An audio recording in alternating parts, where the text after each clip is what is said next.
আচ্ছা, আমাদের হাতের মধ্যে কি সব ধরনের ভাগ্য লেখা থাকে?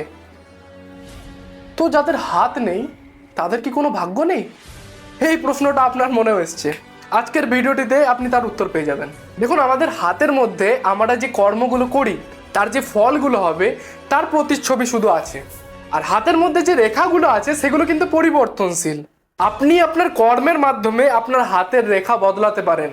আপনি যেমন কর্ম করবেন আপনার হাতের রেখাও সেরকম ভাবে চেঞ্জ হবে। আপনি যদি ভালো কর্ম করেন তাহলে আপনার হাতের মধ্যে আপনার সৌভাগ্য দেখা যাবে। আপনি যদি দুষ্কর্ম করেন তাহলে আপনার হাতের মধ্যে দুষ্কর্মের রেখা ফুটে উঠবে।